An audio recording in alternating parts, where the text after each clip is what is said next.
Le bébé gorille était emporté par les eaux boueuses et furieuses. La rivière, gonflée par une tempête soudaine et brutale qui avait submergé les canaux naturels de la forêt tropicale, s'était transformée en un point liquide et déchaîné. L'eau rugissait, cognait contre les rochers, avalait tout sur son passage. Le petit, minuscule, n'était qu'une ombre noire ballottée par les flots, son pelage luisant d'une boue épaisse.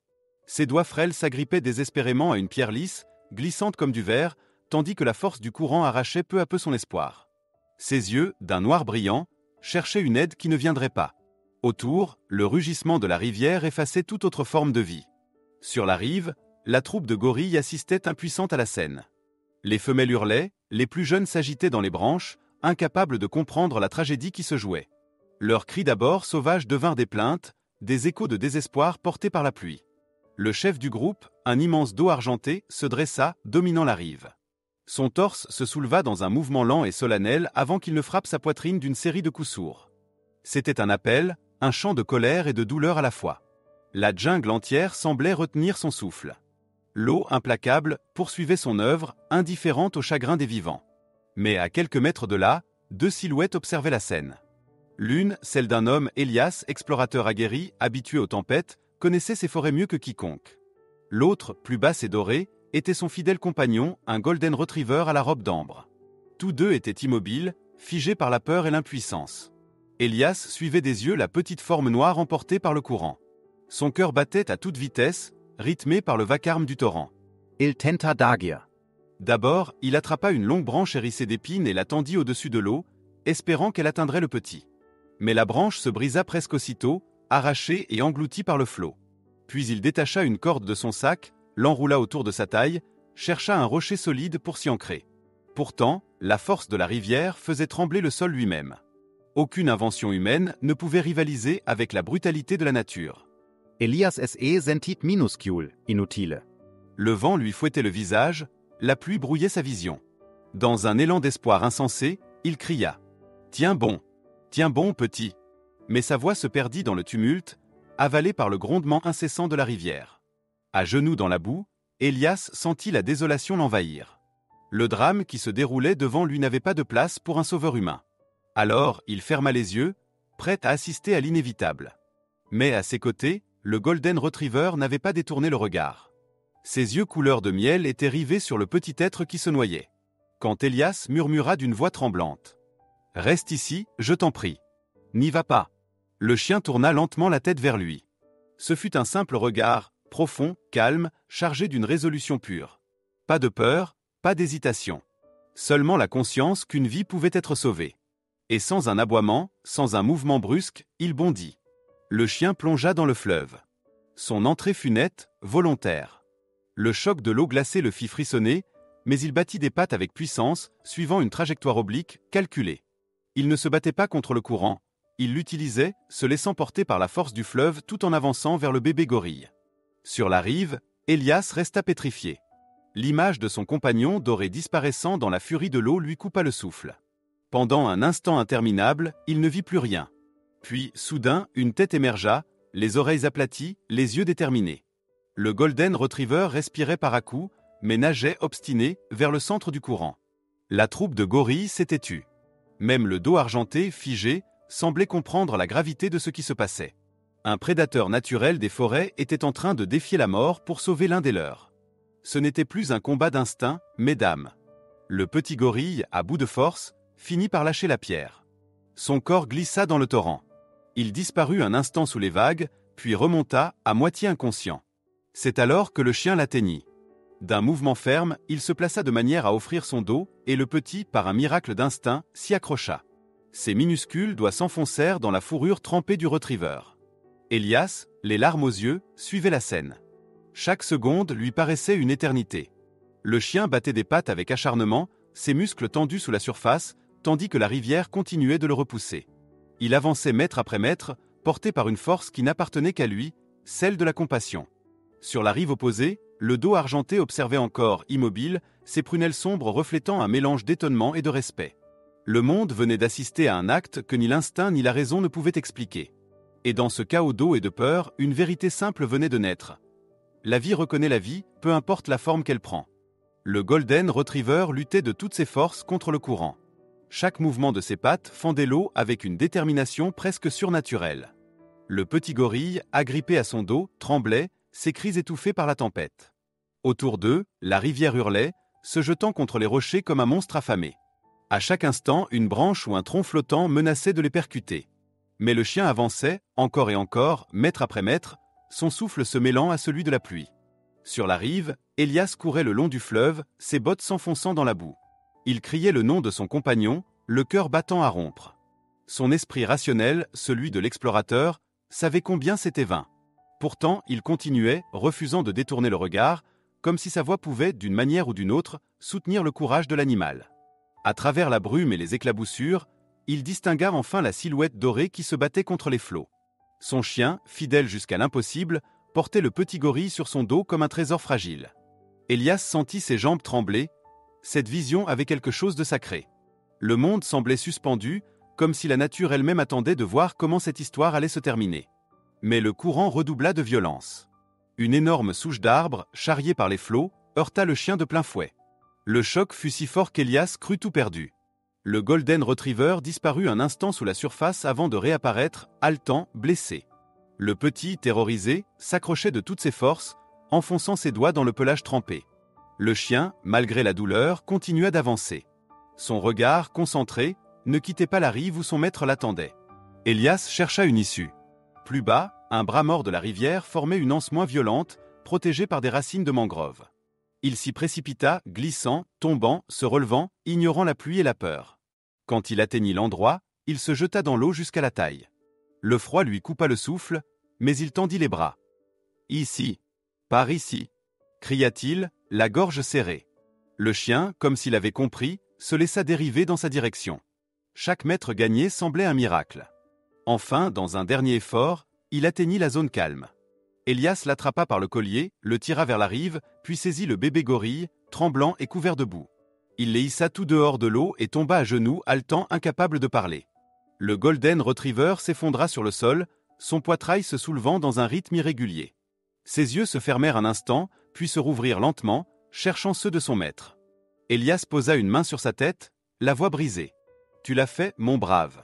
Tu l'as fait. » Mais avant qu'il ne puisse reprendre son souffle, un bruit sourd s'éleva derrière lui. Des branches s'écartèrent, et la forêt sembla s'ouvrir. La troupe de gorilles approchait. Leurs silhouettes massives se découpaient dans la lumière grise de l'orage. En tête, le dos argenté avançait d'un pas mesuré, son regard fixé sur Elias et sur le chien allongé. L'air se chargea d'une tension presque palpable. Elias sentit son cœur s'arrêter. Il savait qu'un seul geste de ce géant pouvait lui être fatal.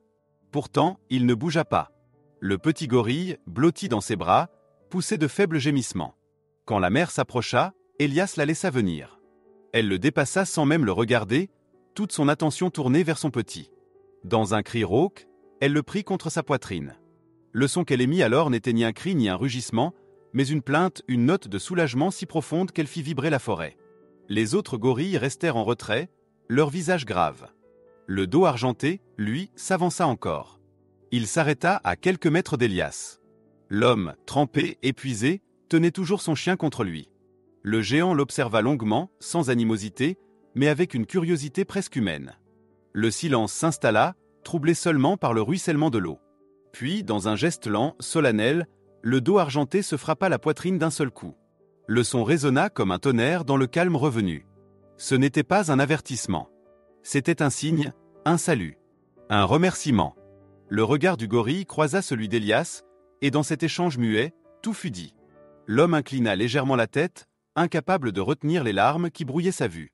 La mère, serrant son petit contre elle, recula vers le groupe.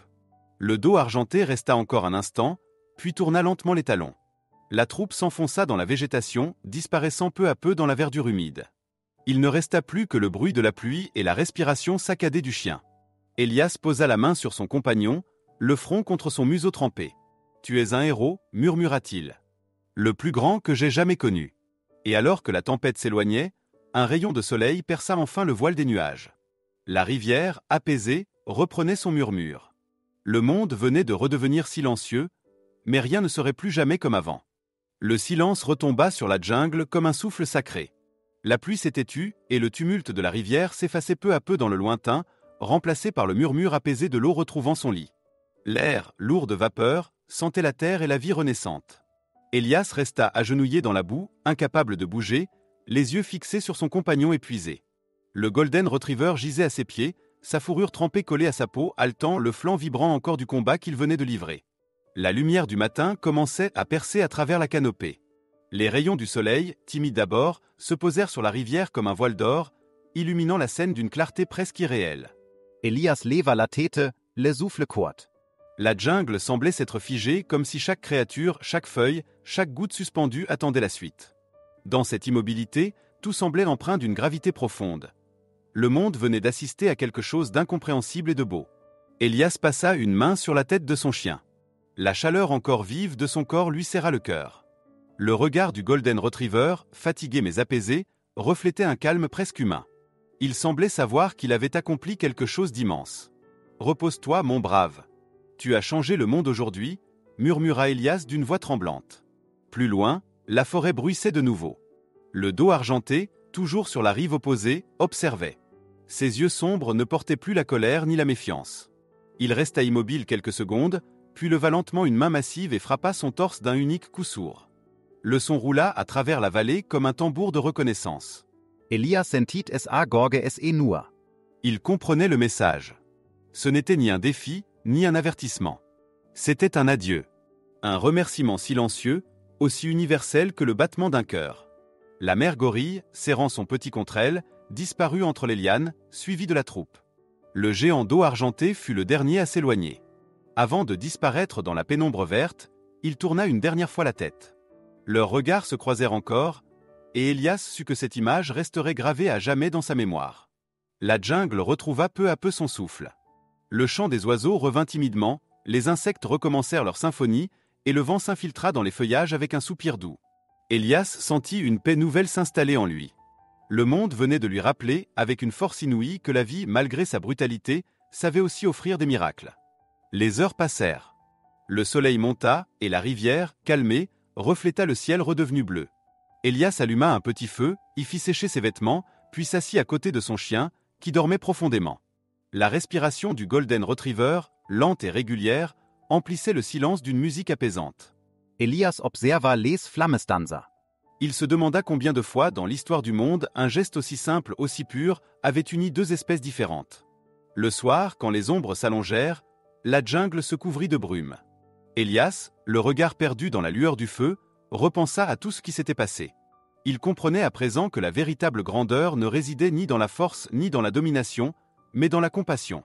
Cet acte de courage, accompli sans ordre, sans récompense, avait rétabli un équilibre que même les hommes avaient oublié. « Tu vois, murmura-t-il à voix basse, il y a encore de la bonté sur cette terre. Et elle ne parle pas toujours notre langue. » Les jours suivants s'écoulèrent lentement. La jungle reprit son rythme. Le fleuve coulait à nouveau paisiblement, et la nature effaçait peu à peu les traces de la tempête. Pourtant, Elias revenait chaque matin au même endroit, celui où tout s'était joué. Il s'asseyait sur une pierre plate et observait le courant, comme s'il cherchait une réponse dans les reflets mouvants de l'eau. Un matin, alors que la brume s'élevait au-dessus du fleuve, un mouvement attira son attention.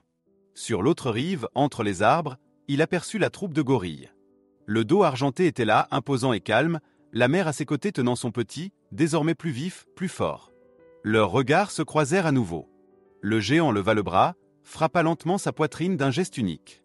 Elias resta figé, les larmes aux yeux. Le chien, sentant la présence familière, se redressa et poussa un aboiement doux, presque joyeux.